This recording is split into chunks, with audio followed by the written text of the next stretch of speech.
Good evening. This is a regular City Commission meeting for the City of Largo. Today is Tuesday, June 3rd, 2025. I'd like to call this meeting to order and ask that if you have a cell phone, please turn it to silent or off so that we don't have any interruptions. We're going to start tonight's meeting with an invocation given by Monsignor Morris from St. Catherine of Siena, and then please remain standing for the Pledge of Allegiance.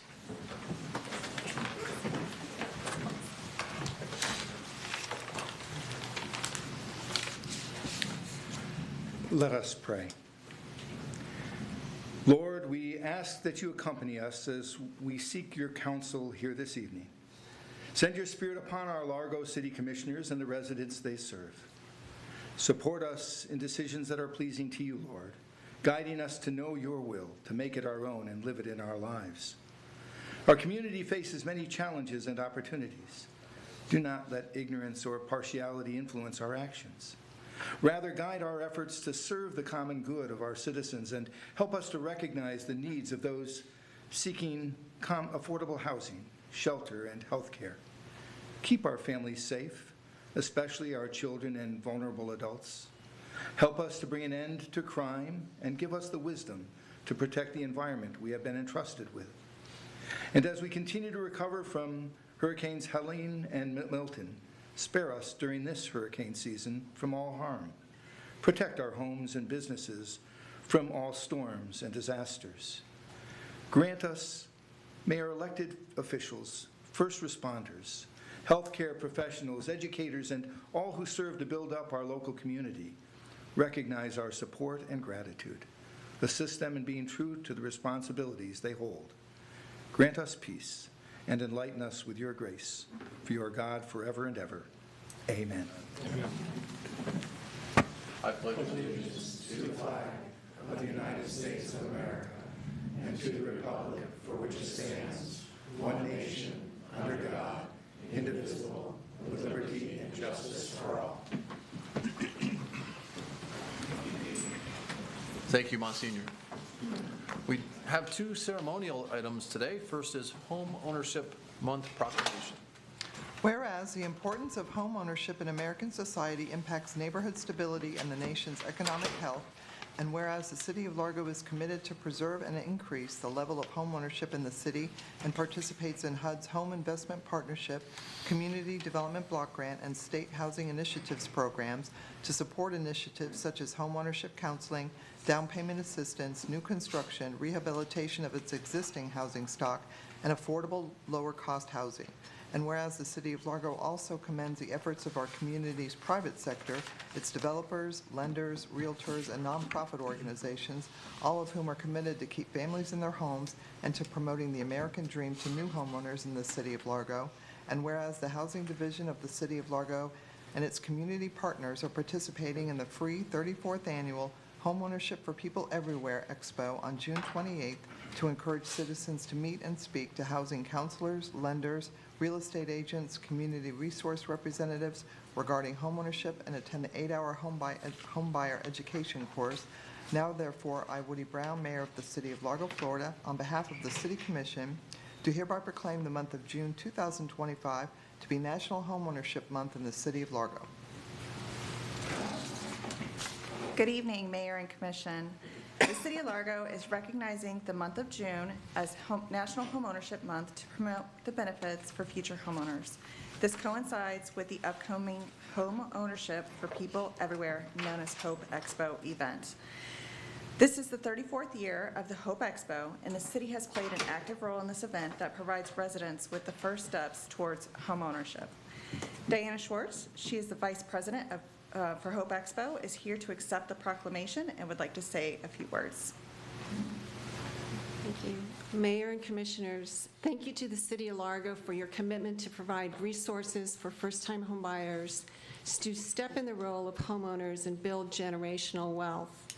As the committee member of the annual Hope Expo event and a mortgage loan originator, I work with a lot of first-time homebuyers. Part of my business is connecting to past clients, and in doing so, get to see how their investment is doing. It is heartwarming to see gains of $50,000 to $100,000 and more in equity. Many of these home buyers are still in the same home. To share a few examples of buyers who used down payment assistance to purchase their home, Family A used the City of Largo Sold on Largo program and purchased a new construction property October of 2018 for $184,000. The property today is valued at $348,000. Family B had been on Section 8 and bought the rental property they had been living in for $85,000 in December of 2018. Today, their property is valued at $183,700. None of this wealth would have been possible without down payment assistance. So thank you to cities like the City of Largo, which provide down payment assistance to first-time home buyers, allowing them to participate in creating generational wealth.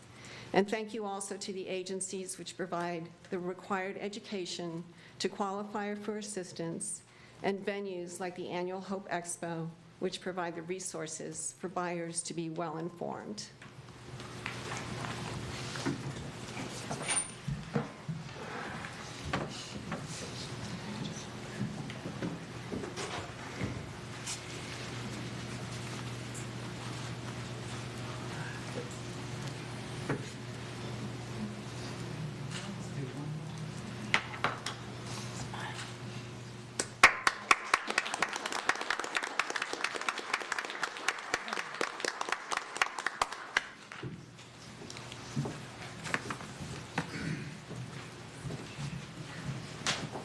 And in case you missed it, that Hope Expo is on June 28th. Where? And where is it? Raymond James Stadium. At Raymond James? Not Raymond James Stadium, Raymond James Financial Tower 2. Okay. Very good. Thank you. Next is a proclamation celebrating Pride Month.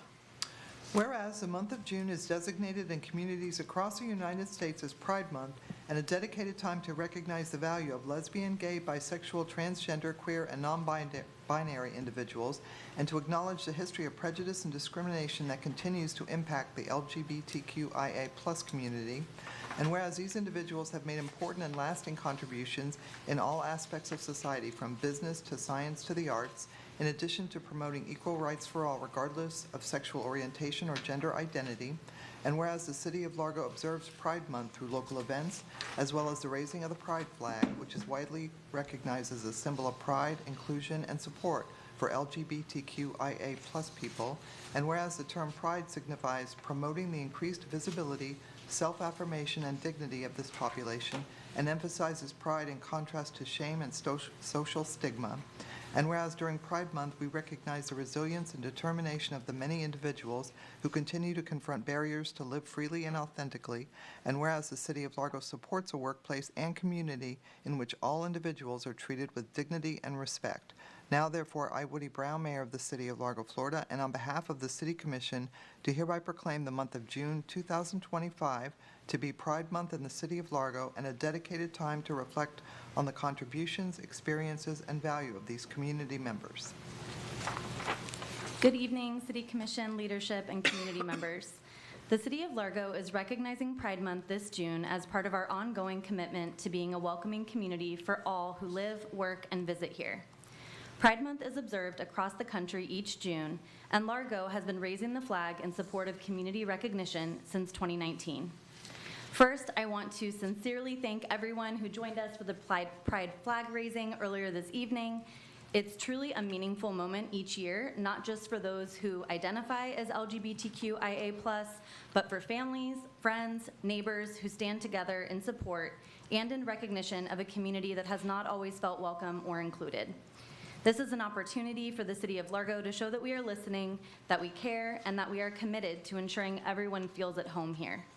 Moments like this remind us that every individual deserves to feel safe, seen, and valued in the place that they call home. City team members are invited to take part in Pride Month activities throughout June, which includes participating in regional events like St. Pete Pride, where team members are once again proud to represent the City of Largo during their scheduled activities. Our team will be present at Pride Family Day on Saturday, June 7th at North Straub Park, and marching in the evening Pride Parade on Saturday, June 28th. While hosted in a neighboring city, these events draw thousands from across Tampa Bay, and we are very happy to be able to showcase our community spirit with pride, professionalism, and unity. Team members are also welcome to wear pride shirts on Fridays throughout the month to show their support, and we hope that our community and you all will join us this month and every month in building a city that is welcoming, respectful, and supportive of all individuals. Thank you. Thank you.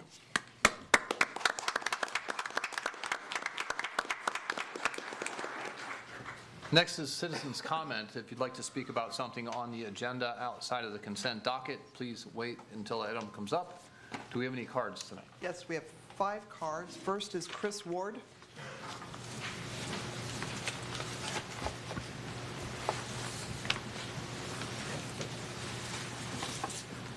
Hello, my name is Chris Ward, and I apologize for the papers covered in rain. I didn't know this would be so formal, but I have a dream of restarting my family's farm, and currently we have 17 acres on Belcher and Kent. We used to have horses, cows, and it was a representation of the once vibrant citrus and cattle industry that Largo used to have. I want to read something. The land booms of the last 40 years have blurred boundaries and altered the sense of community. Largo and neighboring municipalities engage in annexation battles that try to bring unincorporated areas of Pinellas County into their tax base.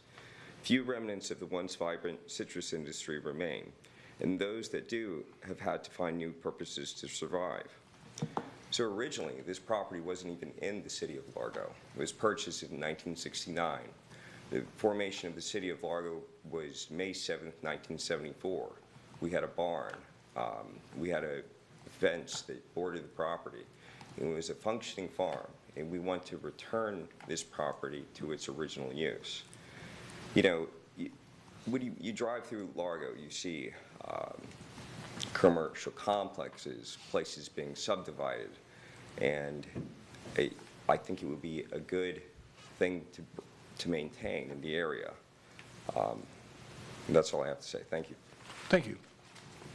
Next speaker is Philip Birdsall.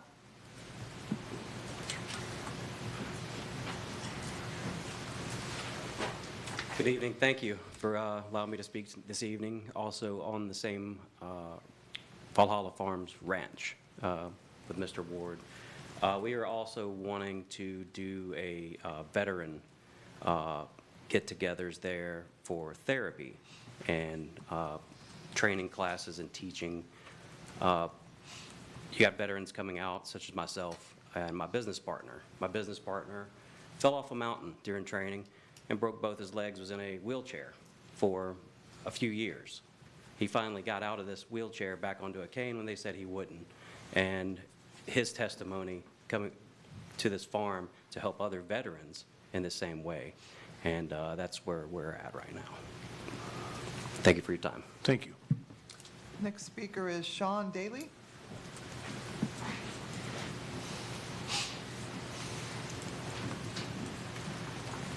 Hello, everyone. Thank you for the opportunity to speak. I appreciate your time.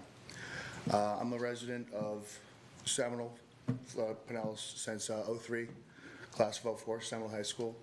Proud dad, and I've been farming since back when I was a kid. I was from Massachusetts, don't hold it against me. Raised on a produce farm, worked there until I was 15. My dad worked for the Defense Department, so went overseas for 4 years to London, went to Dodge School there, then came here, and I've worked land here in Pinellas. I've worked land all the way in California and Oregon, and the whole goal with the farm, Chris is a good friend of mine.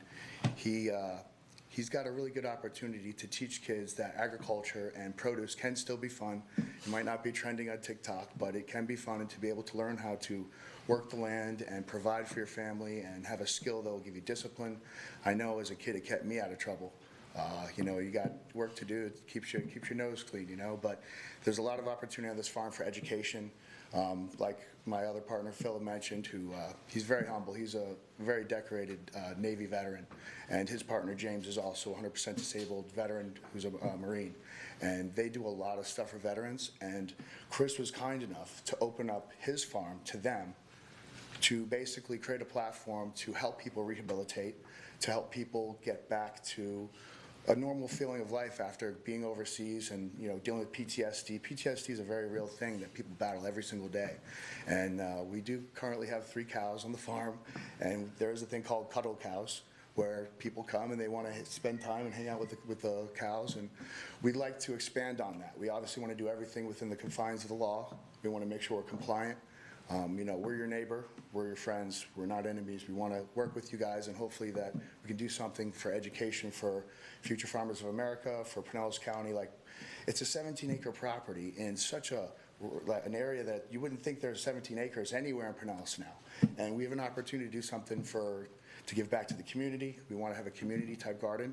We want to do classes on anything we can to educate with produce and agriculture and try and get things back going again for, you know, kids so they think it's cool. But that's all I have to say, but thank you for your time, and God bless. Thank you. Next speaker is Greg Gardner.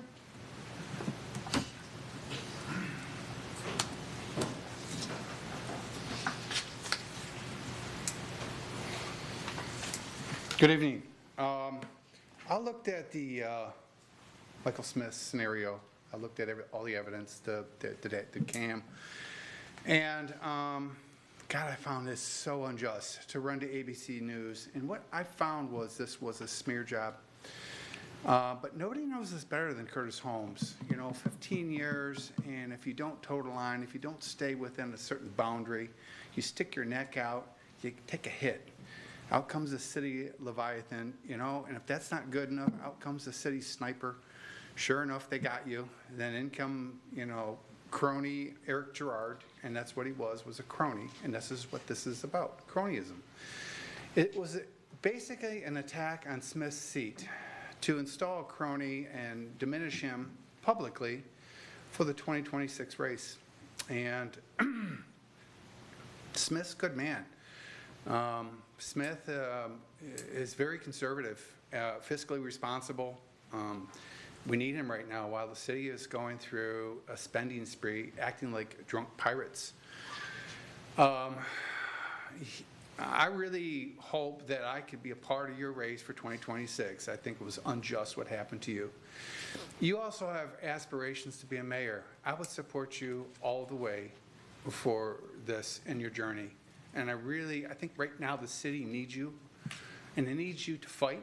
I know you got to fight, but fight to keep that seat for 4 more years. It was completely uncalled for. And what was Caesar's last words? Et tu, Brew, Mr. Brown? You put a knife in his back when a guy was down on his chips. It's unacceptable. I didn't like it. That's all I have to say. I want to fight for you. I want to be on your side. Stay with us, will you? Goes like that. Thank you, sir. Thank you. Next speaker is Matthew Faustini. Who thinks you're Trump?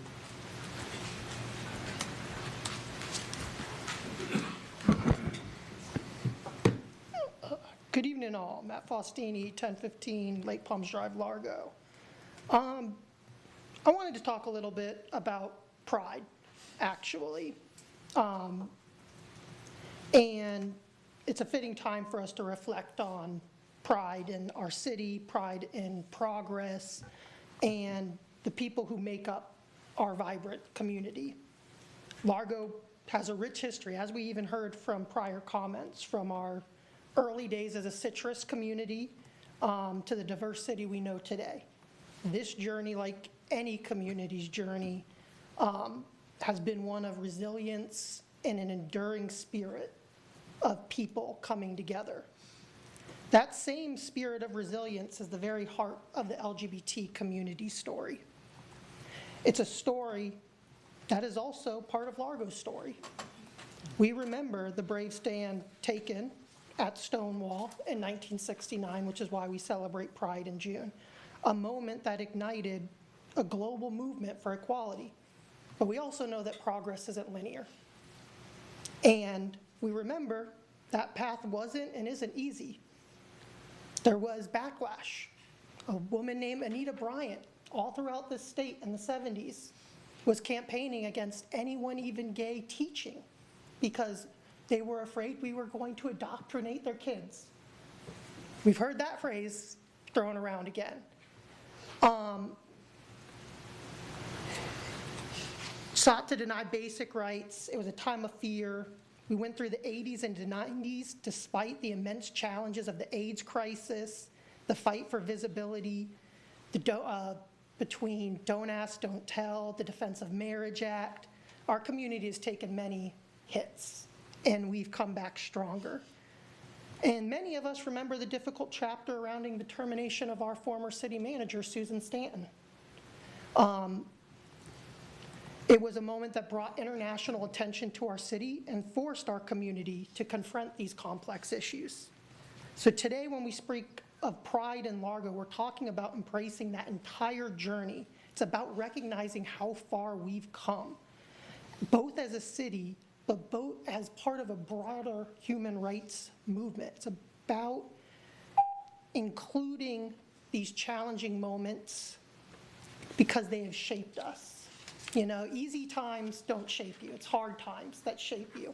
When you have to stand up and really make a tough call, a tough decision. That's what shapes your character, and that's what shapes history writes about you. Thank you. Thank you. That's all the cards. Thank you. The next item on the agenda is approval of tonight's agenda. Pull 9, please. Pull 7, please. Move approval. That was Second. 9 and 7, correct? Correct. All in favor, say aye. Aye. Any opposed? Motion passes 7-0. Next is consideration of the minutes from the regular meeting of May 20th, 2025. Move approval. Second. Any corrections, changes? All in favor, say aye. Aye. Any opposed? Motion passes 7-0. The next is a CRA annual report. Actually, the CDAB annual report.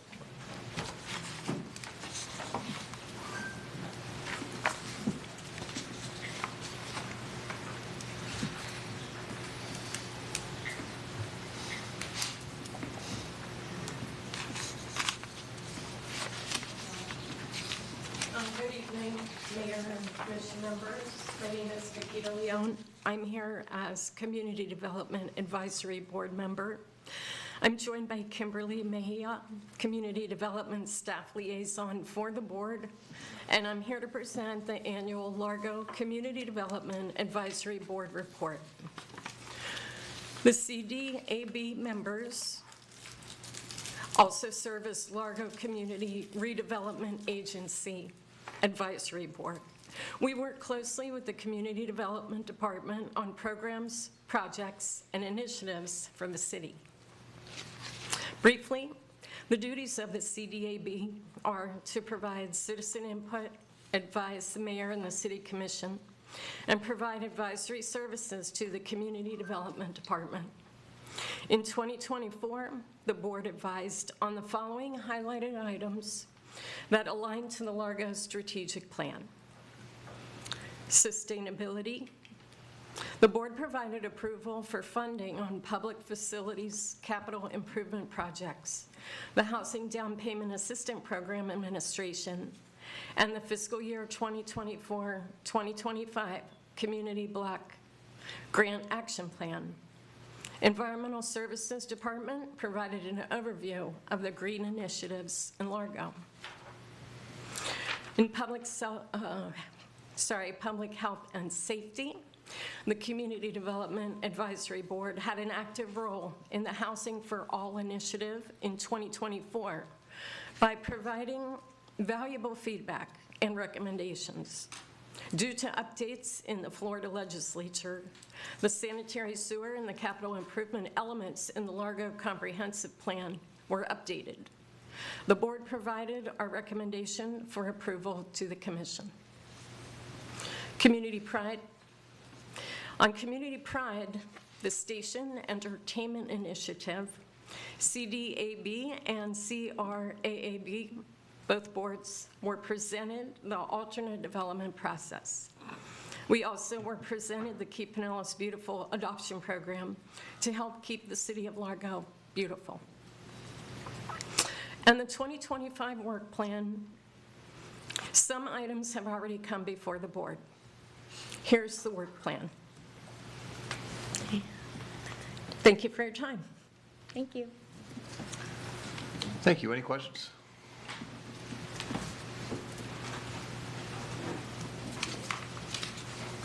Commissioner Smith? Just more of a comment. Thank you so much for what you all do. You guys have a busy year and ahead, and I appreciate everything and the advice you give us, and I really appreciate it. So thank you very much. Thank you. Yeah, I was going to say the same thing. Thank you, Ms. Leon, for all that you do and for the whole CDAB and the CRAB as well. So thank you for all your input and your dedication to the strategic plan and the city of Largo. Great to serve. Thank you. Appreciate it. Could I hear the consent docket, please? Item 6, approval of an interlocal agreement between Pinellas County and the City of Largo to update the existing countywide multimodal fee ordinance. Item 8, Resolution 2430, adopting the City of Largo Asset Management and Fiscal Sustainability Plan. Item 10, authorization to expend federal forfeiture funds to purchase 3 commercial-grade refrigerators, 1 commercial freezer, and 1 commercial ice machine for the Largo Police Department and an amount not to exceed $35,000. Item 11, authorization to settle the workers' compensation claim of Mr. Richard Mushavin in the amount of $55,212.05, inclusive of attorney fee. Item 12, approval of the emergency expenditure for dewatering and hauling of biosolids from Synagro South LLC in the amount of $129,988.21. Item 13, authorization to purchase a standby generator for Fire Station 43 from Ring Power Corporation in accordance with Sourcewell Contract Number 092222-CAT in the estimated amount of $88,047. Item 14, authorization to purchase a standby generator for the Environmental Services Department from Ring Power Corporation in accordance with the Florida Sheriff's Association Contract Number FSA 23-EQU21.0 in the estimated amount of $63,610. Item 15, authorization to expend funds in an amount not to exceed $107,200 for flooring replacements in multiple city facilities through Shaw Integrated Solutions utilizing Sourcewell Contract 061323-SII. Thank you. For the consent docket, I'll entertain a motion. I move to approve the consent docket without commission discussion and including staff background provided in the commission packets. Second. All in favor say aye. Aye. Any opposed? Motion passes 7-0. Item number 7. I believe that was Yes, me. Commissioner Smith.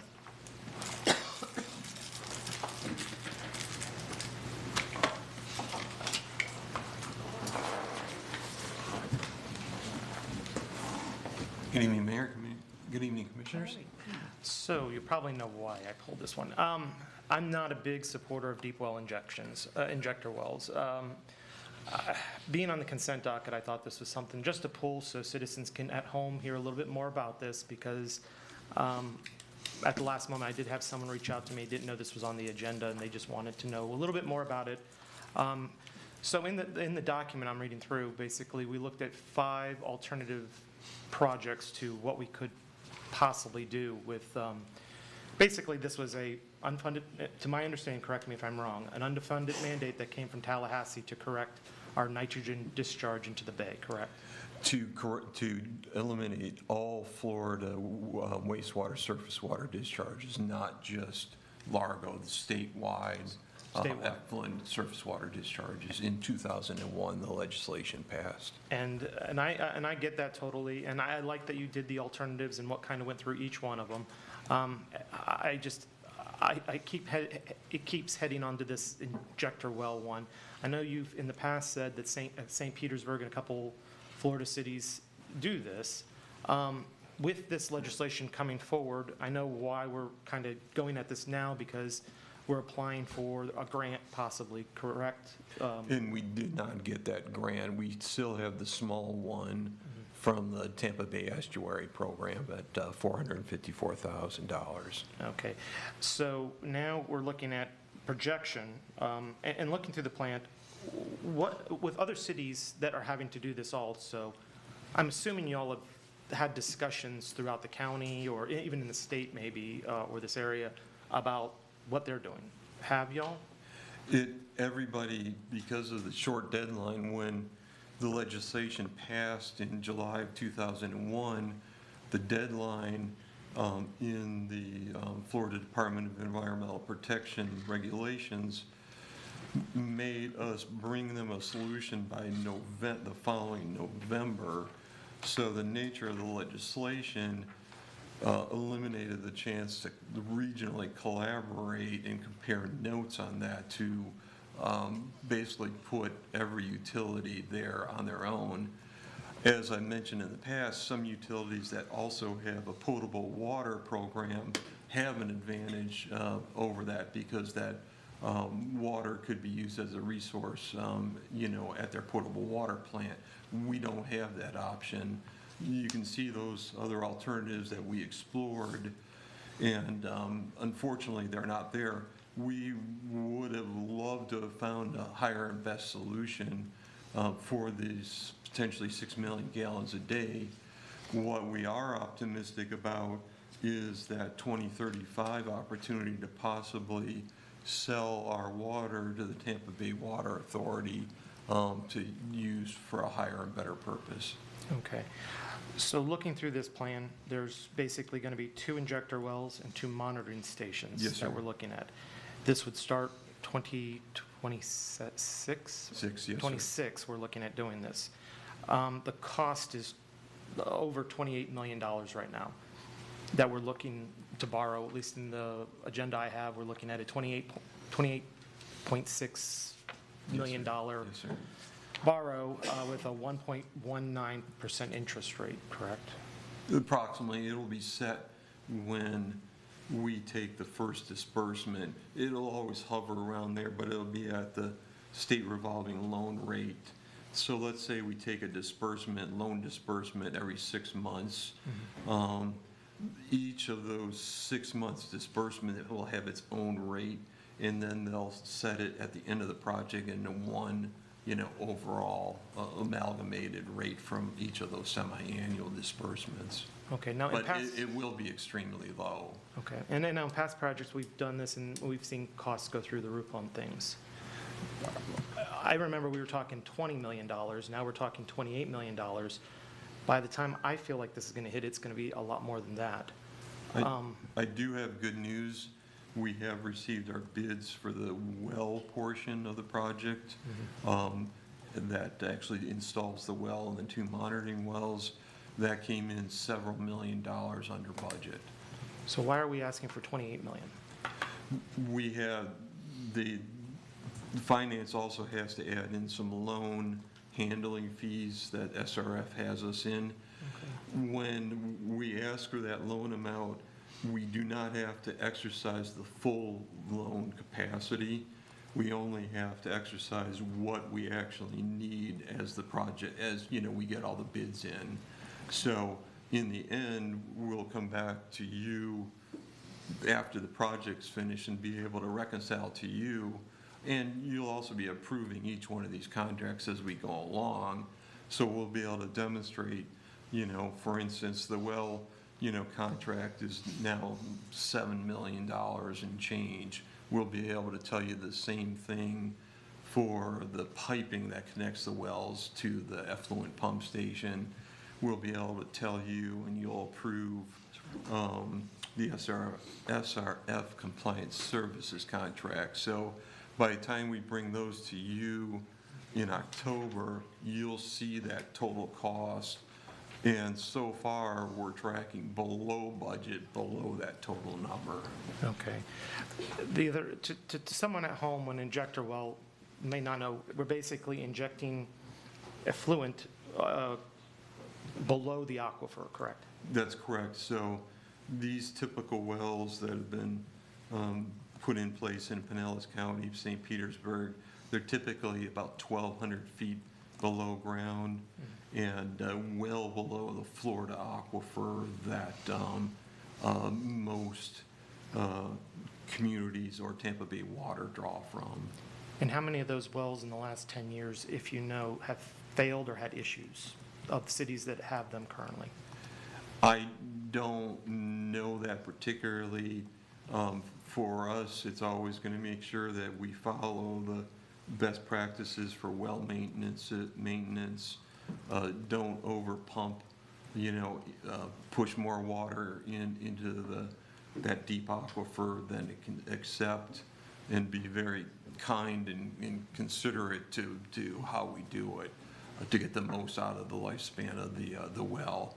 I would have to talk to some of our consultants to see if they have any history on well failure or anything else. But like anything, it's a factor of take care of what you own, and you're going to get the full life out of it. Okay. There's a group down in St. Petersburg, the St. Petersburg Coastal and Marine Science Center, USGS. I'm interested if we could reach out to them down the road if this passes. I'm assuming it will. And we go forward with this, what their thoughts are on this, because personally, I still have a lot of reservations on this, and I just, when you're injecting things under the aquifer, I totally get it, and I think this should have been fixed a long, long time ago on different ways, but having Tallahassee do this and then turn around and giving us an unfunded mandate and saying, find it where you can, but then they're talking about property tax elimination and all the other things, it's going to get pushed onto my residents, and I get that, but I have some real heavily hesitations with this plan and this whole going forward with this. But thank you for the information. Absolutely, and we're happy to talk to USGS about any feedback that they have for us on being better stewards and doing the best way with the wells we have on maintaining them and injecting them in a proper manner that doesn't damage the aquifer or anything else. Okay, thank you.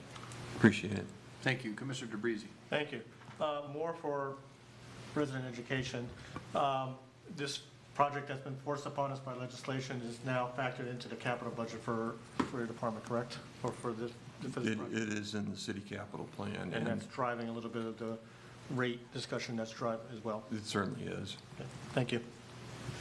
Thank you. I just, I know we talked about different options, and this is the one that the only one that makes sense.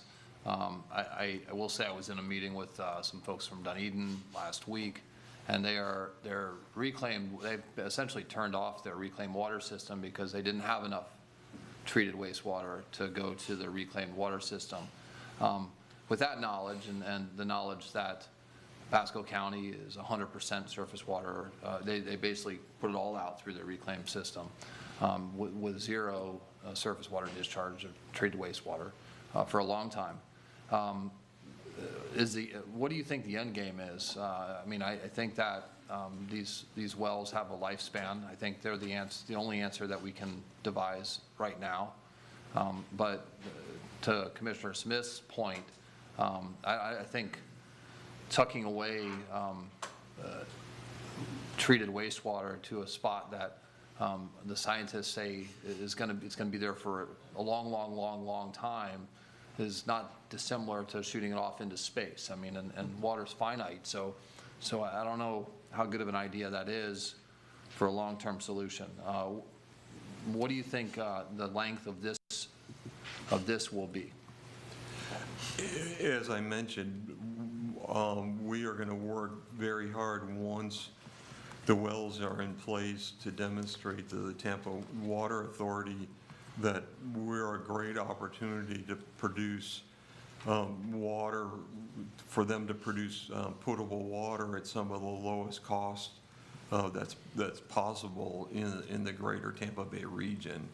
So we're going to work very hard, but the wells have to be in place. They'll, be able to do a show and tell with them, so folks can say, "Yep, the city is ready." We're able to consider them when we get back to working on water in Pinellas County. Tampa Bay Water is currently working on a lot of large projects in Hillsborough, and that's hence why they've told us they would reconsider what we've asked about in 2035. And real briefly, could you tell me or tell us the level to which the water is treated that's going to be put into these wells? The good news is we are what the Florida Department of Environmental Protection call an advanced wastewater treatment. So to citizens out there, the water that comes out of our plant is effluent, is crystal clear water that if you didn't know it otherwise, looks just like the water coming out of your tap. There's no smell to it. There's no sediment in it. You know, as you remember from a couple work sessions, I brought a sample jar of that. So, you know, as far as anybody thinking there's a yuck factor in it, it's the same water that we're currently discharging to Tampa Bay.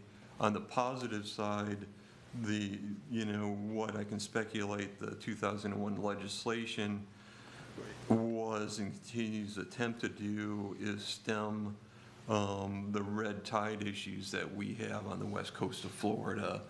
The primary benefit that the Tampa Bay Estuary Program will benefit, we have a potential to reduce up to 19 tons of nitrogen from going into Tampa Bay, especially Old Tampa Bay, where the seagrass has been struggling to flourish. Reducing 19 tons of nutrients is certainly a great step in that direction to help restore lost seagrass in that area. Thank you. Vice Mayor Holmes. How close are we to turning this into drinking water? And that's the concept we would have with the Tampa Bay Water Authority is they could bring in a small reverse osmosis plant. We plug in this highly treated water, crystal clear. It gets polished, treated by the potable water standards, and it's ready to go. It's ironically, in some aspects, better quality in some aspects again than the saltwater intrusion in our Florida aquifer right now that many potable water plants have to pull out and treat to make potable water. So one could say our water is closer to potable water treatment than some of the constituents already in the saltwater intrusion in coastal Florida. Apples and oranges when it comes to constituents of drinking water and whatnot, but unfortunately our coastal Florida aquifer has a lot of saltwater intrusion in it already. Thank you. Thank you. Any other questions? You made it. I did get a card on this item. Oh, please. Matthew Faustini. Thank you.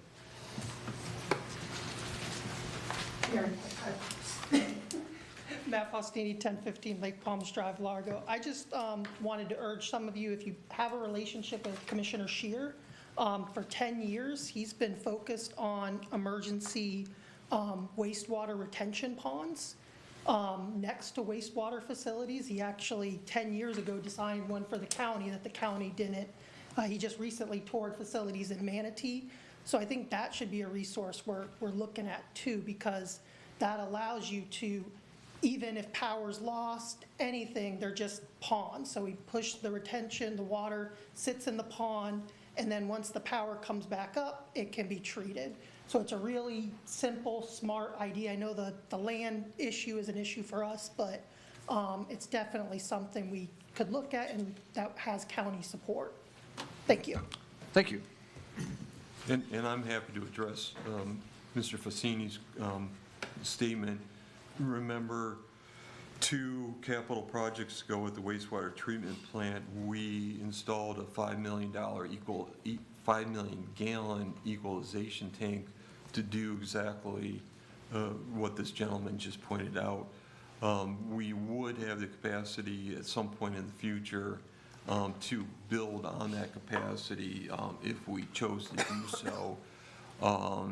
It's a great concept to make sure, you know, the surge capacity during a storm is handled, and that's why that 5 million gallon equalization tank was there.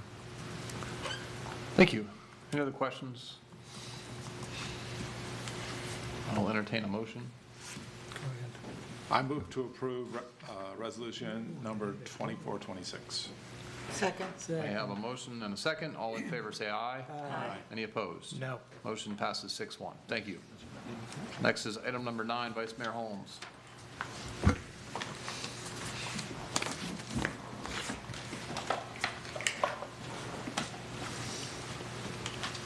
Good report, Jerry. Yes. Bring me a glass of that water. Absolutely. Yes. I want you to drink it right here. I'll drink it. Some of the crap I've consumed in my life. The floor in it for you. See, you guys just wanted to get out of here early, and I thought, oh, hell, I'll ask him some questions. I read through this thing. It's interesting. I'm sure it's very usable for the police department. My question is, they're selling this thing as an Archer trailer kit. So this kit is going to have 8 1,200 barriers, 2 haulers, blah, blah, blah, blah, that goes through. What if you don't want all this stuff? What if you want something different? You can piecemeal it. You can take items out of that. The big part with the trailer kit is each one of those barriers weighs over 700 pounds.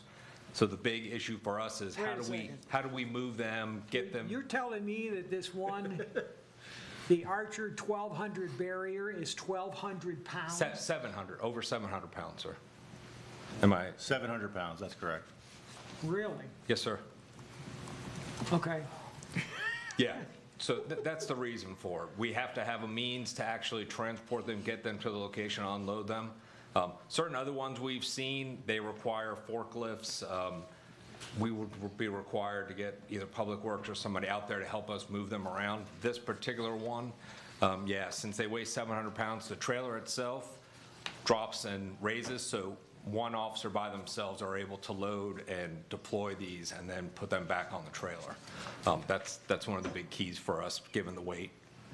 Well, seeing as I'm going to be asking questions here, so you've got 8 of these in this first kit. So if you want to block off a street, for example, if it's a 4-lane highway, you're going to be using all of them in one spot then? Yeah, Okay. absolutely. For us, the purpose of this, our main goal is to try and harden Central Park, obviously, for a lot of our special events. They are limited. You have to deploy them with the thought of what area is a concern to us.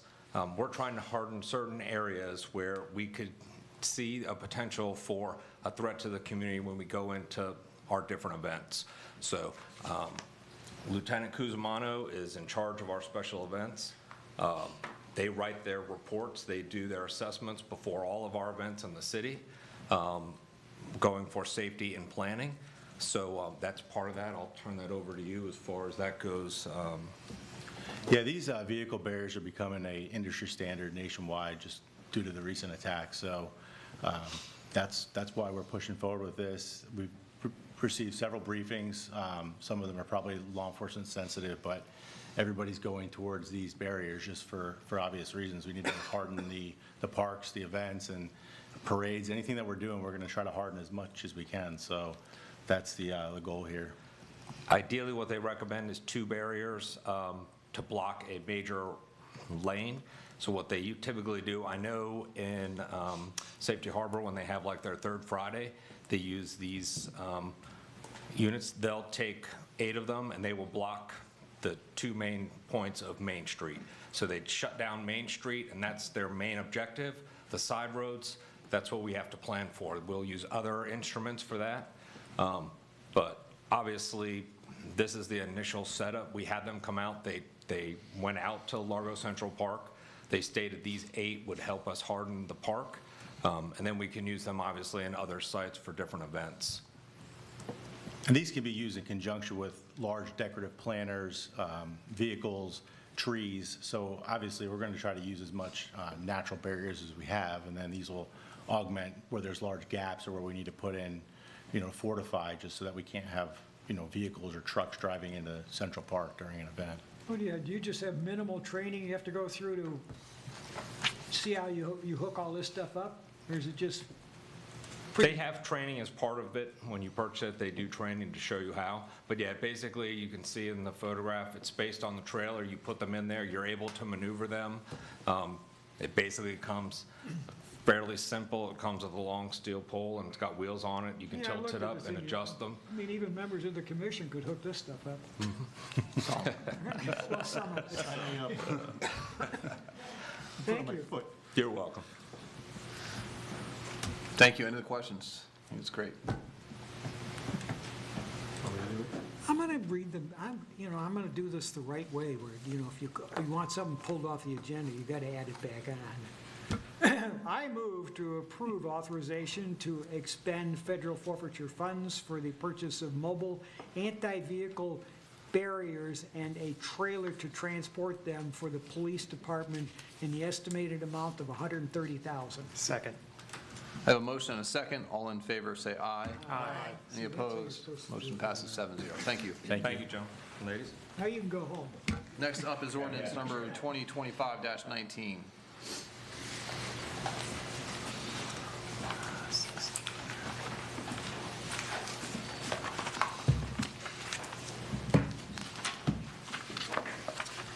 Good evening. Before we get started, I want to introduce Jared Austin, who's our new principal planner for long-range planning. And you will be seeing more of Jared in the coming months, and we're very glad to have him on our team. Nice to meet you all. Welcome aboard. We're recommending a continuation of both of the CRD items, the one that was just announced, ordinance 2025-19, because we've learned that we need to do more public, well, it's a public notice requirement to the taxing authority. So we need to do a more rigorous notification, which we will do in the coming weeks, and then we can bring this back to the City Commission on July the 1st for its second reading in the public hearing. Ordinance number 2025-19, an ordinance of the City of Largo, Florida, relating to community redevelopment within the Clearwater-Largo Road Corridor Community Redevelopment District, providing findings, approving an amendment to the Community Redevelopment Plan for the Clearwater-Largo Road Corridor Community Redevelopment District, providing for severability and providing for an effective date. Thank you. Do we have any cards on this? We have one card, Craig Murtha.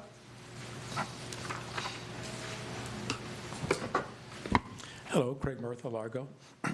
One of the things, I looked at the map for this Clearwater Largo CRA, and I see some of the areas are good for like 15 units per acre along Clearwater Largo Road. Then when you get a little bit further east, just say the blocks that are in between the railroad tracks and Clearwater Largo Road, they're at 7.5 units per acre. And I guess you can get it up higher.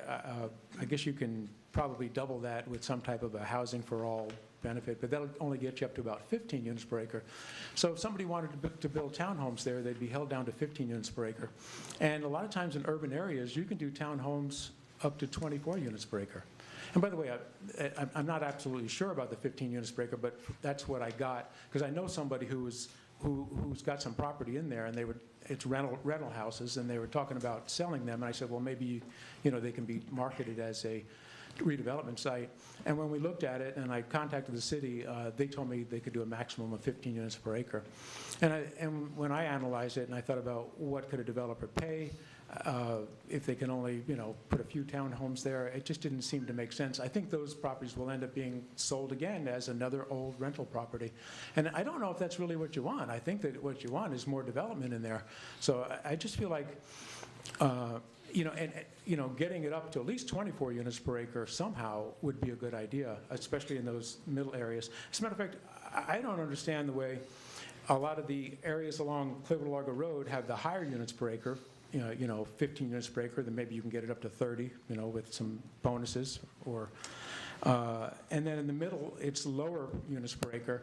I would have done it just the opposite. I would have wanted to see more taller buildings, more maybe mid-rise residential, nice upscale housing further off the road. The way it's designed now, it looks like you're going to get a lot of housing on the road, lose potential commercial development and get not much development in the center. It seems like you would want all the commercial development, the lower density mixed use commercial, which might get more commercial development along there, and then more higher density in the center to get more high-rise or mid-rise residential development. And when I say mid-rise, I mean, 12, 15 stories. I don't know what you're going to do for height there, but I still don't know the reason behind height limits. I'd never heard it articulated ever in my life. Somebody said shading, but if you do these short buildings like 4 stories, that shading is worse. That's all-day shade. At least with a tall building that's narrow, you get a high shifting shade. So not every, no plants or trees are going to be in the shade all day. With taller buildings, you open up space, build tax space. If you do live local acts with tall buildings, you can do the 40% of the affordable on the lower floors and the upscale on the upper floors. Thank you. Commissioner Smith. Maybe someone might want to answer some of his questions down the road, but I'm assuming the county is okay with this and has no problem with us doing this. We've been working and coordinating with both Ford Pinellas, of course, and the Pinellas County Community Development staff. Okay. So they've had a chance to review and make input into what. And they know that we're having to do this? Absolutely. Okay, I just wanted to make sure we're not. Okay. All right. Thank you. Thank you. Any other questions? I move to continue ordinance number 2025-19 to July 1st, 2025. Second. I have a motion and a second. All in favor, say aye. Aye. Any opposed? Motion passes 7-0. Next is ordinance number 2025-22. Good evening, Mayor and City Commission. It is staff's recommendation that ordinance number 2025-2022, amendment to the West Bay Drive Community Redevelopment District Plan, also be continued to the July 1st commission meeting. Ordinance number 2025-22, an ordinance of the City of Largo, Florida, amending the West Bay Drive Community Redevelopment District Plan by amending Part 2, the plan, to consolidate redundant standards within character districts into a district design vision section, by amending Part 2, the plan, to establish redevelopment toolkit tables for each character district, including updated density and intensity ranges, and by amending Part 4, capital improvements, with additional project details, providing for severability, providing for an effective date. Thank you. Do we have any cards on this? We have no cards. Any questions? I move to continue ordinance number 2025-22 to July 1st, 2025. Second. All in favor, say aye. Aye. Any opposed? Motion passes 7-0. Thank you. Thank you. Thank you. Next is item number 18, ordinance number 2025-23.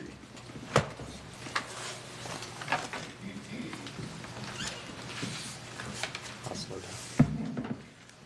Knock yourself out. Breathe deep. Good evening, Mayor and Commission.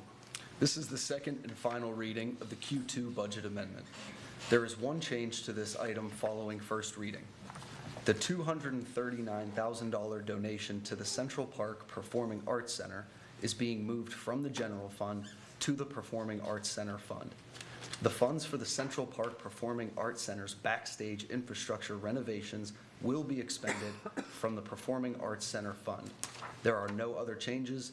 This item was previously approved on first reading by a vote of 7-0 on May 6, 2025, and staff are available for any questions.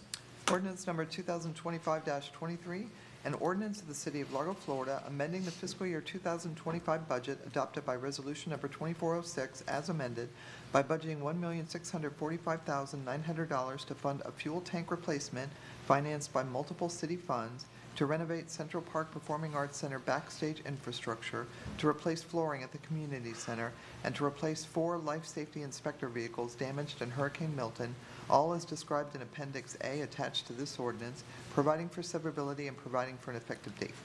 Thank you. Do we have any cards on this? We have no cards. Any questions?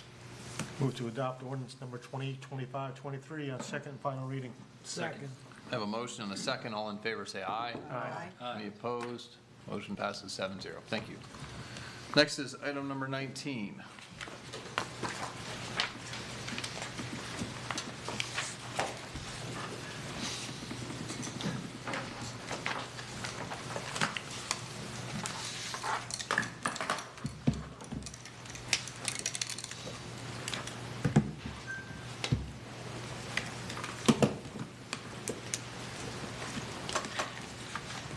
Good evening, Mayor Brown and Commissioners. My name is Cheryl Reed. I'm the Director of the Community Development Department, and I'm joined this evening with Sarah Lovett, and she is the Permitting Services Supervisor for our Building Division. Our building official, Rob Hatton, was not able to be here this evening, and our Assistant Building Official, Matt Butler, is at the annual conference for building officials for the state of Florida this particular week. So you got us this evening. So just to summarize, the purpose of this request for qualifications was to improve customer service in the city's building, permitting, and plan approval processes, and we were looking for expert recommendations. You have a very talented building division team, and we are very strong in our technical knowledge, but we will be the first to admit that we are not customer service experts. And so we do feel, based on the experiences we've had over the last year or so, that we can benefit from some expert guidance. The proposed consultant engagement would be $209,880, and their proposed timeline to complete the project would be 6 months. So just to give you an idea, some sense of what our customer service experience has been over the last year, and I think some of you have helped us experience it as you've heard from your constituents. Back in July, almost a year ago, the city launched our new permitting software platform, Tyler Technologies. In August of 2024, we started outreach to all of the businesses in the community with regards to the process by which we were asking them to renew their business tax receipt. Because of some data conversion issues, our software company was not able to transfer all of the business tax receipt information that we already had on file. So we did have to ask all of the businesses to resubmit, and this process through our new platform would be completely digital. So that was a big change that we were asking our businesses to accommodate. As you well know, then in September and in October, we were hit by 2 very powerful hurricanes, including the requirement that we had to temporarily divide up our department and move to a couple different locations for several weeks while work on City Hall was completed. So that was another inconvenience for our customers. They had to come and find us in different locations.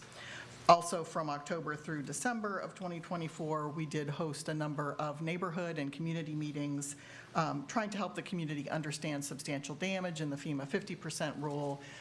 Again, I think many of you know how difficult some of those conversations with our customers were as well. So we do appreciate that you all have heard from our customers and that they're frustrated and they're trying to learn a new system. And so we do appreciate that, because we're also hearing from them as well. So it's not just our contractors, it's also our homeowners that are trying to pull homeowner permits. It's also our business owners, again, because of the changes with the business tax receipt process. We have team members from multiple departments and divisions that are also, we are a year in, but we are still learning some of the nuances of this new platform. We do have an advisory team that is led by our colleagues in IT, and we're meeting every other week to continue to tweak the platform and try to make it as user-friendly as we possibly can. And part of what we wanted to assure you tonight is that the building division is committed, we are passionate and committed to providing quality customer service. We do want to be the leader and innovator in building code and in business tax compliance. And our mission really is to ensure that life and property are safeguarded. So some of the objectives of this particular request for qualifications was we did want to, as I mentioned, identify improvements to promote exceptional customer service. We wanted to promote excellence in the fact that we have made a major investment in this software. We want to make sure that we are maximizing its efficiency and optimizing how we're using the software. It is much more sophisticated than the previous software that we had. We do want to understand and support our staff needs so that we can hire and retain a skilled workforce. And there was a specific desire with this request for qualifications to really take a design thinking approach. We really wanted to understand, again, what was the customer's experience. It's very different what the customer experience is versus what we're seeing on the backside of the software platform. So we did have 5 firms. We thought that was a great response to the request for qualifications. The selection panel chose Plant Moran. They were selected unanimously because they did really demonstrate to us a very strong understanding of design thinking, and we also were impressed with the number of communities that they have worked with, specifically with Tyler Technology products, software platforms. Plant Moran was founded in 1924, so they've been around for a long time. They have over 3,800 staff members spread across 23 offices around the world. Their government clients are served by professionals that are employed by Plant Moran, who really have decided to focus on public sector as you know, where they wanted to devote the majority of their careers. The panel members that selected and is making this recommendation to award the contract to Plant Moran, we had one of our assistant city managers served on the panel. We also had myself, 3 members from building, including Ms. Levitt. And then we also had our planning division manager, Alicia Parinello, served as a subject matter expert on the selection as well. So just to give you a little bit of idea of what the design thinking components are going to include, phase 1 is going to be a project governance and stakeholder engagement. Phase 2 will be process discovery, and phase 3 will be recommendations and implementation strategy. Phase 4 will be obviously an implementation phase. That is something that we think internally we'll be able to handle ourselves. So this particular contract is going to be covering phases 1, 2, and 3. And just to kind of clarify a little bit what this design thinking approach is going to look like, it will begin with engagement of stakeholders. Those are both internal stakeholders as well as external stakeholders, including a wide variety of the types of applicants that are engaging with us and using the platform. The first step will also include interviews to understand what we and city administration and others feel are some of the organizational needs that we might have and challenges that we're facing.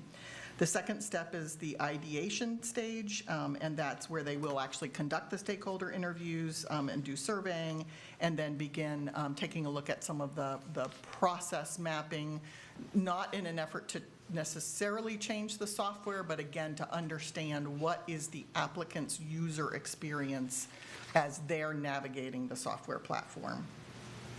And then lastly, they will develop, the future state. What they recommend to us are the processes and the way in which things should flow, and then identify for us, multiple possibilities about how we would move forward to implement those recommendations. How are we going to achieve those changes? So as I mentioned, they're really going to be focused on what the applicant's journey is. And again, we think that'll be a very important focus, and we were specifically looking for this kind of an approach from the consultants that we were interviewing.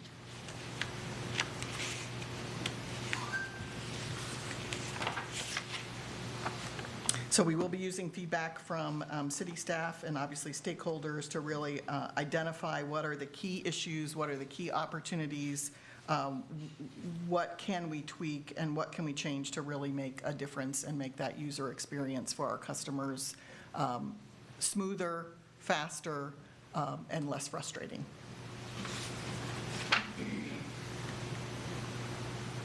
And many of you are sort of familiar with this whole cycle, but this is just really taking a look at, we start the process by the customer is typically submitting something to us for us to review.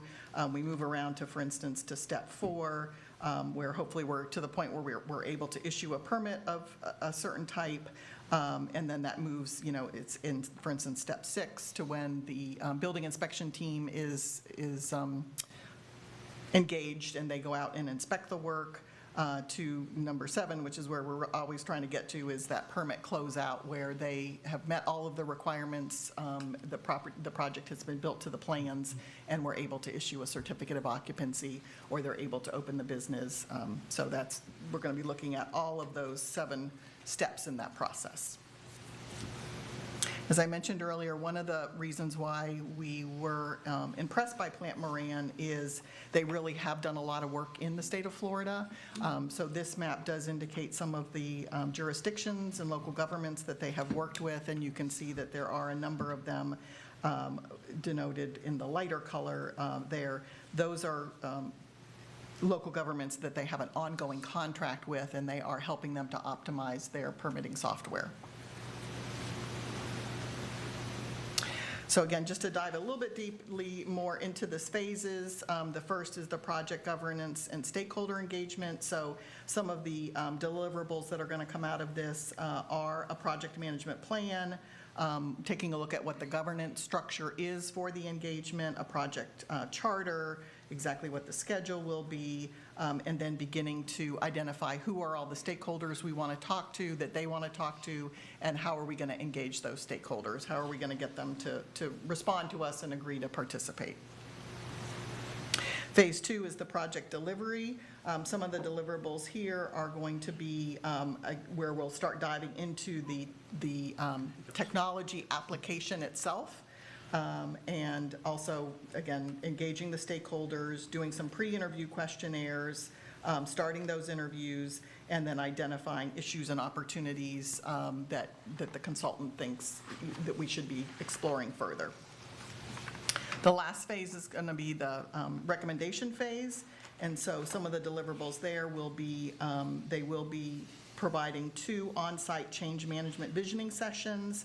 They will be finalizing those process maps that talk about what the future state should look like, and then there also will be a final presentation that they will be making to you all with their recommendations after we have discussed them with city administration. So again, just to kind of show some of the key steps and kind of what that timeline looks like, how those phases interact with each other over the next 6 months.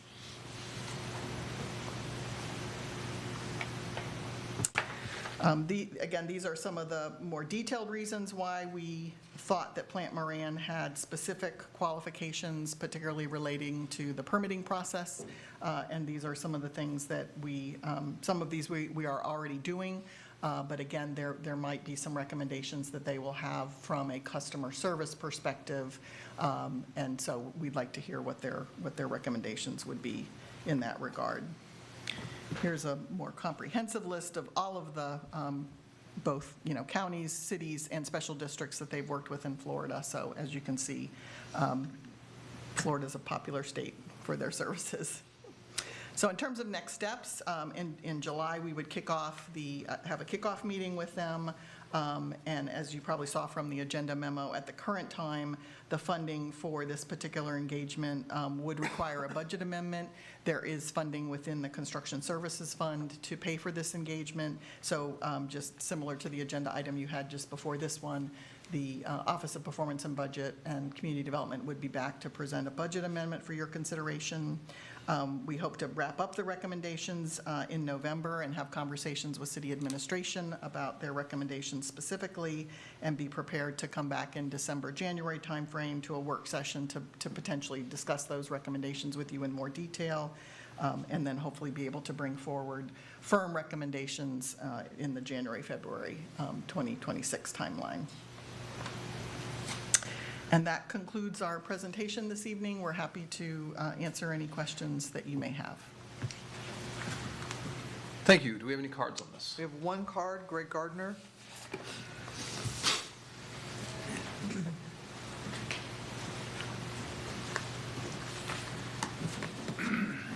I'm not here to beat anyone up on this one.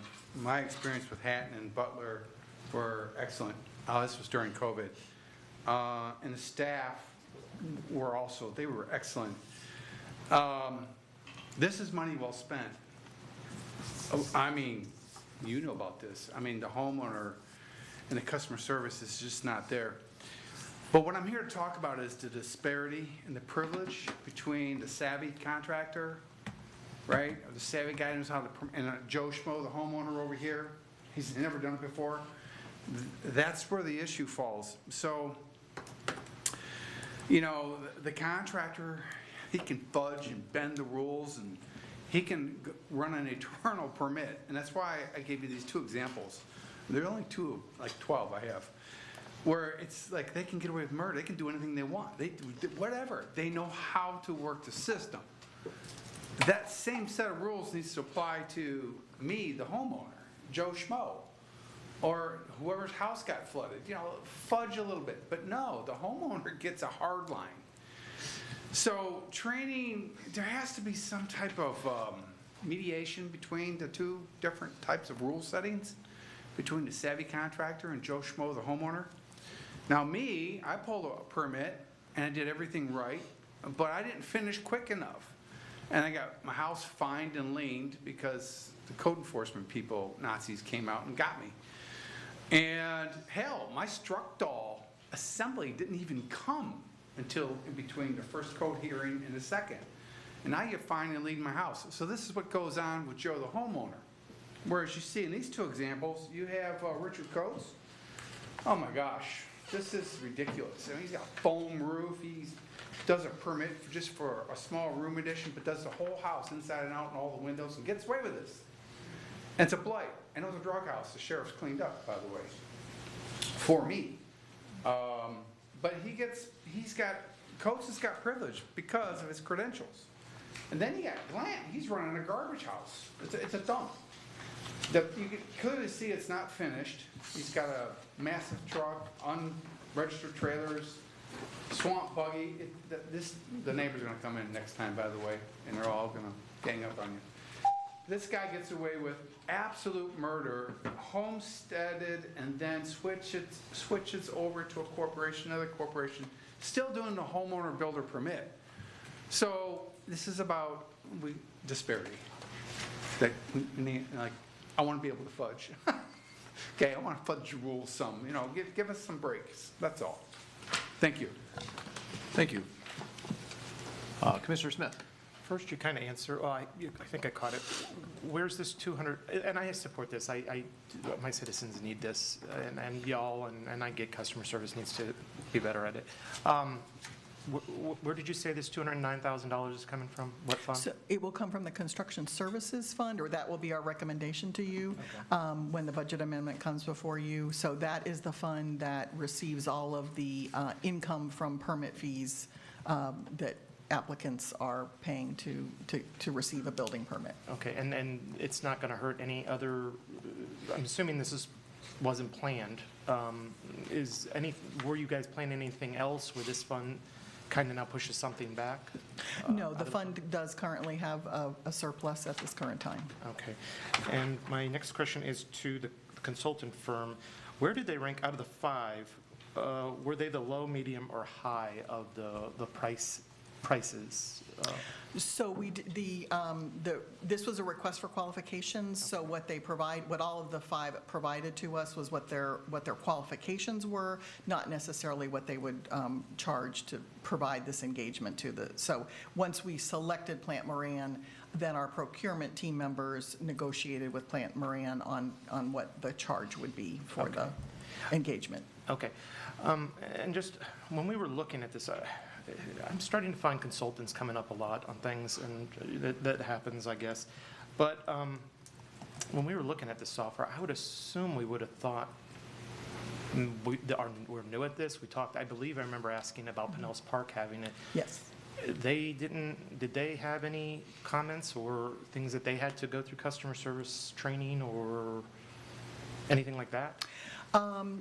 I don't recall specifically whether they had engaged or needed additional assistance, but it was very clear based on Plant Moran's presentation to us that we are not necessarily unique in this situation.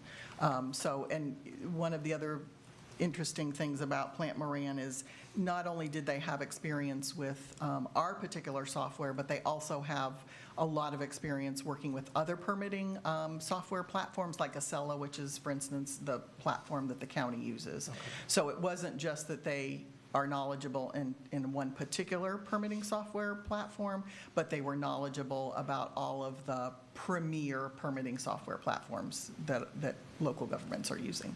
Okay, I'm just hesitant. We keep going back to consultants every time we get software, and we have to relearn things, or we find out to get the next package over, we need to get a consultant, and it's going to cost us this amount. I'm kind of getting annoyed at that, but that's just me. Take it So, up with Dell. Yeah, but thank you. But thank you. I get it, I get it. Thank you, Commissioner DeBreezy. Thank you. Commissioner Smith started to go where I was going to go, so I will just add on to it a little bit. The project, it seems a little nebulous, and I guess I just kind of need a little bit of clarification. So are they primarily focused on getting the software to do what we needed to do and our staff to use it in the right way? Or is it more towards the staff interacting with the public and helping them engage in the software? It's a little fuzzy to me. Okay, so definitely your second comment there about what level of support our staff should be providing to our applicants, so that's certainly a piece of it. I think another piece of it is not that we don't know how to use the software, it's are we optimizing the way in which we are interacting with the software? So I'll give you an example. When we were looking at Tyler initially, they did share with us that many communities created something that they called a review coordinator position, and that the review coordinator position, that they would create a review coordinator position in conjunction with the purchase of the software. And this, again, kind of goes back to that, what I mentioned about sophistication. We didn't need necessarily a review coordinator with our former software platform. It was very unsophisticated. This software is more sophisticated. It is very highly recommended, and those are all good things for sure, and definitely worth the investment. But they did indicate to us that sometimes this new function is needed on the part of the building division team in order to optimize the software. We talked long and hard about that. We really felt like we wanted to implement the software before we put in a request to create a new position. We wanted to see, under Sarah's leadership, how the permit technician team would be able to respond to the new software. I think now that we are a year in, we are seeing the value potentially of this review coordinator function. But again, we're not software experts and we're not customer service experts. We are experts at our industries. And so it is something that we want to look at, do we have the right kinds of positions within the building division to optimize the software, which then will optimize the customer's experience. May I add to that just a bit? In addition to what it's going to provide with the software, we're going to be doing a look into the demand. So the numbers, a data analysis of the demand within the building division to ensure that we're properly staffed. We want to look at our processes overall, not just the software. So how we're communicating with customers via email, phone communication. We want to look at everything because we are concerned with, the different concerns that you all have and that the customers have. And I do think that it's important to get a fresh set of eyes on it.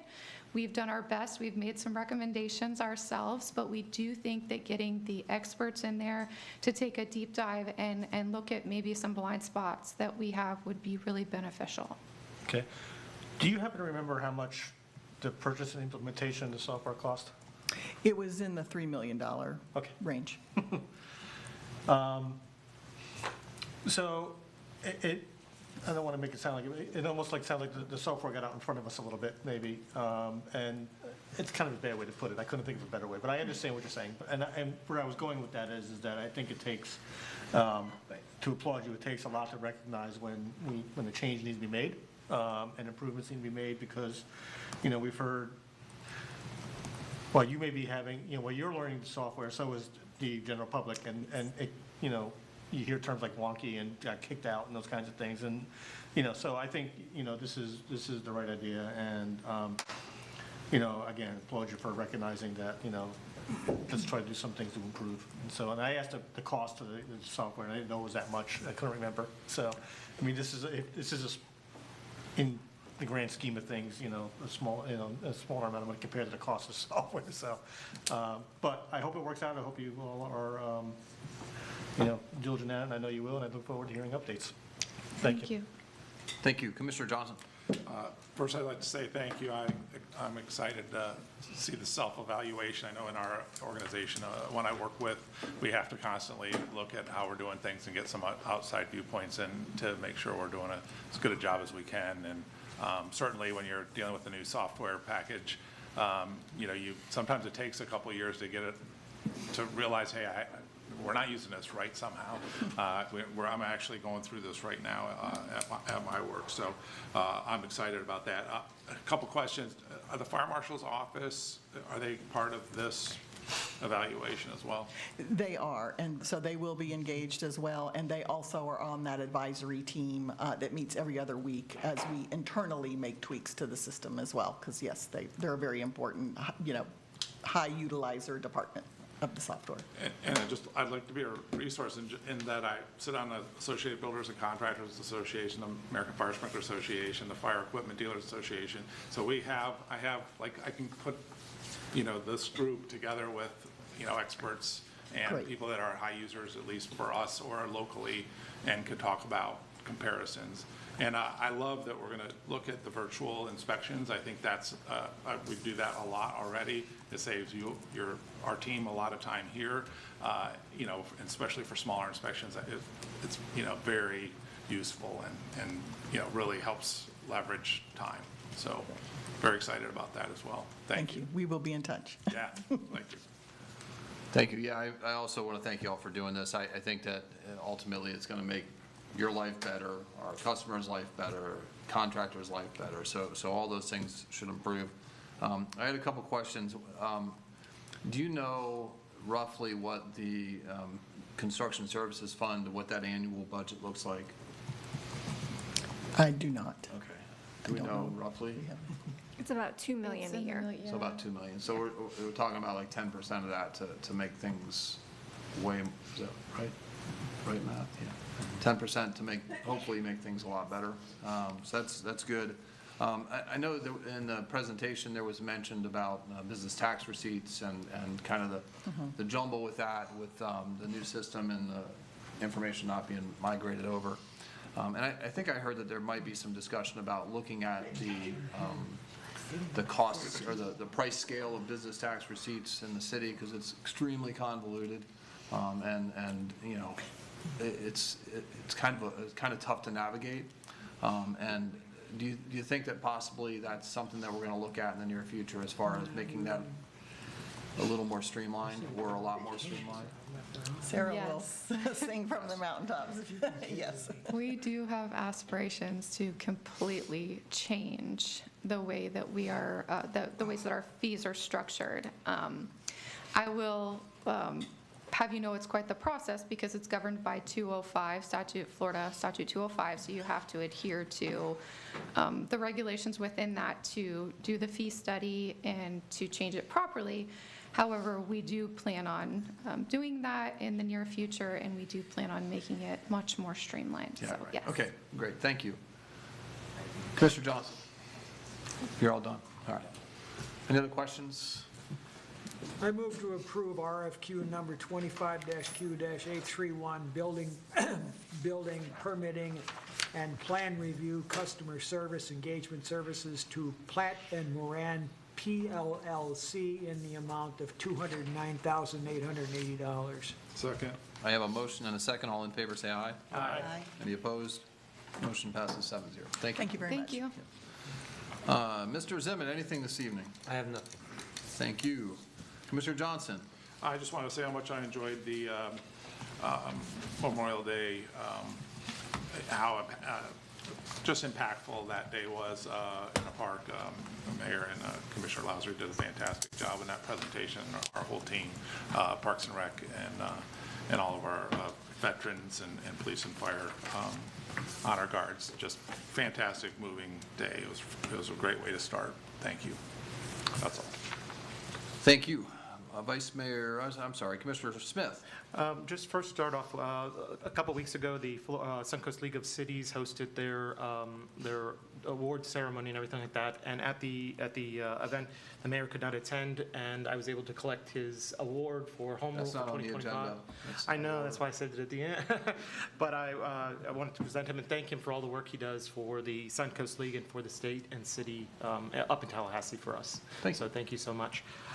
And then just the other is this past weekend I was doing, went out to a business, and there's a gas station. I wanted to know where it stands and if we could look into it. It's off of Adrian Avenue. It's a gas station with its roof laying down. It's been there since the storm, and it's pretty much a blight in the entire community, and many of the residents and some of the businesses were really perplexed at why it's still sitting there, because they're having difficulty with people coming in thinking that area is run down. So I'd like to know where that is and what we're moving forward with it, or if it's where it stands in code cases. And then the last is for the Pride Proclamation. I thank the city for doing this again. I say this every year. This is something that, as someone who sits up here who represents an entire community, I really thank this commission for doing this to raise the pride flag out there, and seeing the citizens come out is greatly appreciated, not just to me, but to them, to know that their community cares about them and wants them to thrive here and be a good and loved. As someone who, when I was in my youth, I always try to say, because there's someone out there, there's a young person who says they're not loved or thought that they're not respected. I was one of those, and at one time thought about committing suicide. And to that day, if I saw something like that, a community that loves me and shows kindness and cares for me, and just that little gesture could save someone's life. So I thank the city and the commission. I know that some people don't understand, but I say keep an open heart and mind to learn and love. Sometimes you don't agree with people. I mean, but still, I don't agree with everything, but show kindness and love as best you can. And to that person out there that's looking for help or wants love, who doesn't understand what they are, know that my heart is with you, and I will always be with you in my prayers. And that's all I have. Thank you. Thank you. Vice Mayor Holmes. You don't agree with me? Not always. Shame on you. Jesus. For all the good stuff I do for you. I know. This coming, what is it, Saturday, Central Park, is it Saturday, Woody? Sunday, 10 o'clock in the morning until 1 o'clock in the afternoon is the birthday party for the park. I have been told that most members of the commission will be singing out there. I can tell you one who will not be. Last time I sang anything, people thought I was summoning demons, but anyway. On Saturday, June 14, Largo Medical is having a summer health safety event going on. Largo Fire Department is involved in this thing. It's at 10 a.m. until noon. It's at 201 14th Street Southwest, Largo. They're going to have touch-a-truck going on, teddy bear clinics, stuff like that. Anyway, that should be pretty cool. It's free. Show up. I'm done. Thank you, Commissioner DeBreezy. Nothing tonight, thank you. Thank you, Commissioner Lauser. So I only had one thing, and I had to thank you, Carson. I saw an email and thought it was worth saying. So our Assistant City Manager, Maggie Pollack, won the Florida City and County Management Association's 2025 Assistant for Excellence in Leadership Award. So that's all I've got. Thank you, Commissioner Holk. Just add to that, congratulations as well. Also, Jared, welcome to Team Largo. Looking forward to meeting you and working with you. And what was the address on the farmland, the 17 acres? I can show it to you on a map. It's down on Kent Place. You just go down Kent Place is the first street on the right, and just go up. So it's in Kent Place? Yep. Okay. He said Belcher in Kent, but I wasn't. The address on the speaker card was 2300 Wellesley Road in Clearwater. Wellesley, okay. Mayor, I have that address for you. It is 13667. I'm sorry. I apologize. I'll send it to you. Yeah, no, I think it was a 2300 Wellesley. I'm really interested in that whole concept, so I'd like to maybe look into, yeah. Oh, I think it sounds like it might be like rezoning or something is what it probably is, but anyway, thank you. Thank you. I wanted to congratulate Ms. Pollack for the award. Great work. I was going to ask about the Mr. Ward's farm land property, and I mean, it seems like it might be a land use change that they might be able to petition for, and just maybe some understanding from community development as far as if that's possible, and what are the avenues that we could recommend that he take to move in that direction potentially. So the only other thing I wanted to mention was Memorial Day. The staff did a great job. I know the vet committee, the Serenity Gardens who helped sponsor it, the whole special events team, the keynote speaker was pretty decent. Just kidding, good job. And the Parks Department, and then all the guests and the honor guard, everybody was there. It was a great morning. It was at 9 o'clock in the morning, so it wasn't oppressively hot out there. So it was a good idea to move it to 9. It was I think it was the biggest one we've had since I've been going to them. And it was a great job by all. I know Mike Mesh kind of stepped in last minute and helped kind of run the MC part of that, so great job by him as well. And that's all I had. What do you have? Thanks, Mayor. In addition to the birthday celebration this weekend, it's also train weekend at the park. All right. And the museum is open, the Largo Historical Museum, feed store. So lots of activities at the park, a good weekend to be there. If the commission would like, I think we can give a quick update on the old Chevron station canopy, so you can get that report past us tonight.